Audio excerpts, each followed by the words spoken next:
আসসালামু আলাইকুম রহমতুল্লাহ বারাকাতুহু। আজকে আমরা চলে আসছি হাবিব ভাইয়ের কৃষি জমিতে। তো এখানে আজকে হাবিব ভাইয়ের ধান লইতেছে। এখানে আমাদের এলাকার ভাই ব্রাদার সবাই আছে। তো হাবিব ভাইয়ের এই জমিতে খুব ভালো ফলন হয়েছে, বিশাল একটা জমি। আর যখন একটা কৃষক দীর্ঘদিন কষ্ট করার পরে যখন তাদের ধানের ফলন ভালো হয়, তখন সবার কাছে একটা আনন্দ লাগে, কৃষকের কাছে একটা আনন্দ লাগে। তো এখানে আছে আরিয়ান আর হাবিবের বড় ভাই,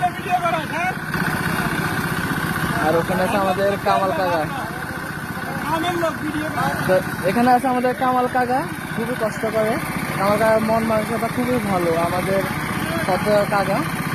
তো সবাই দোয়া করবেন যেন আমার কামাল কাকার যাতে শরীর স্বাস্থ্য খুব ভালো থাকে। এটা আমাদের বড় ভাই, এটা আমাদের মন্দির ভাই, আমাদের এলাকা।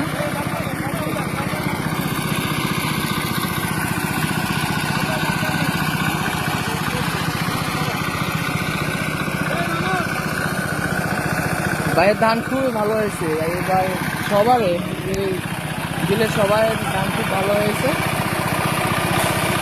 এই যে আমাদের কাকা, এই যে রাসেল ভাই, সবাই খুব পরিশ্রম করে এখানে। তো আমরা এখন চলে যাচ্ছি আমাদের জমির মালিকের কাছে।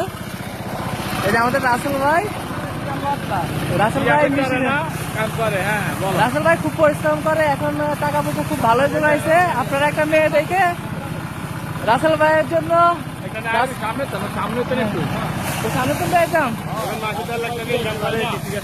কৃষি কাজ করে মাসে 2-3 লাখ টাকা ইনকাম করে। ভাইয়ের জন্য একটা ভালো দেখে একটা মেয়ে দেখবেন। রাসেল ভাই তুমি এদিকে তাকাও। রাসেল ভাই, আরে রাসেল ভাই তোমার একটা ভিডিও। হ্যাঁ, আর এই যে আমাদের রাসেল তাকাইছে। এই যে রাসেল, রাসেল বিয়ে এবার হবে হবে। আমাদের কাশিম কাকা খুব শ্রদ্ধার লোক, খুব ভালো একটা লোক। আমাদের মেম্বার সাহেব এলাকার মেম্বার সাহেব কি অবস্থা? এখানে এসে আপনার কাছে কেমন লাগে? হাবিব ভাইয়ের ধান কেমন হয়েছে? খুব ভালো হয়েছে। আমাদের এই যে রিপন ভাই ভালো আছেন? তা আমরা এখন জমির মালিকের কাছে যাইতেছি। আসসালামু আলাইকুম ভাই। ওয়ালাইকুম সালাম। কেমন আছেন? আলহামদুলিল্লাহ ভালো। এখানে আপনি তো এই চাষাবাস করছেন এই জমিটা না? এখানে অনেক বড় দেখা যাচ্ছে এই জমিটা। তো আপনার ধান তো মাশাআল্লাহ ভালো হয়েছে। ভালো হয়েছে, কিন্তু ভালো বড় আমি হিসেব করে দেখছি আমার 15,000 টাকা লস হইব। 15,000 টাকা লস কেন ভাই? ওষুধের দাম অনেক বেশি, তো আমাদের সরকার আমাদের দিকে কোনো লক্ষ্য রাখে না। এখন ম্যাগ হিসেবে দেখা গেছে আমি 10 জন বদলা বেশি খাটাইতে আছি, ম্যাগ হয়ে গেছে ইয়ানো লস। তারপর হলো গিয়া সার ওষুধ যদি অনেক দাম, যে হিসেবে খরচা হিসেবে অনেক বেশি হয়ে গেছে। যাক, আমাদের প্রধানমন্ত্রীর কাছে আমাদের আবেদন, আমাদের কৃষির জন্য মানে অত্যাধুনিক যন্ত্রপাতি আর আমাদের এদিকে নাই।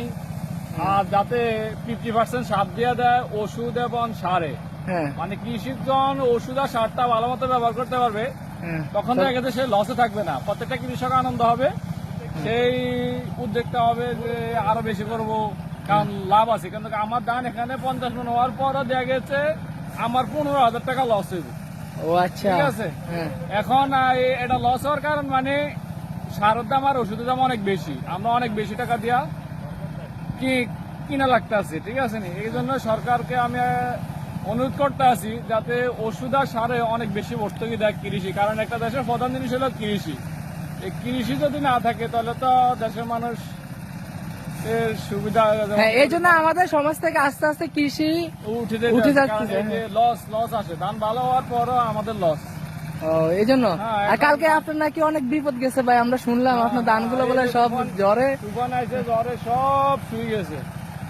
আমার অনেক কষ্ট হয়েছে, অনেক লস হয়েছে অনেক, মানে আচ্ছা আর কি করবো। তো সবাই দোয়া করবেন আমাদের ভাইয়ের জন্য, আর ভাই যাতে সামনের বছর আরো ভালো কিছু করতে পারে। আর আমাদের সরকারের কাছে বিশেষভাবে আবেদন জানাচ্ছি যে আপনারা সার ওষুধ এগুলোর দাম যাতে একটু কমাই। করছি না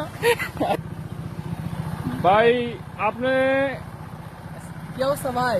এই তো আলহামদুলিল্লাহ ভালো। কি আমি চলে আসছি হাবিব ভাইয়ের কাজ করতে। আজকে হাবিব ভাই আমাদের ভাই বেড়াদার, আমাদের কি একটা ভাই। তো আমার ভাই যখন বলছে আজকে কাজ করতে পারে, তাহলে আমরা মানা করতে পারি না। আমাদের একটা আদরের খুব ভালো ইনোসেন্ট আমাদের ভাই। তো আমরা চলে আসছি আজকে ভাইয়ের কাজ করার জন্য, সবাই আমাদের জন্য দোয়া করবেন আর হাবিব ভাইয়ের জন্য বিশেষভাবে দোয়া করবেন। ওকে ওকে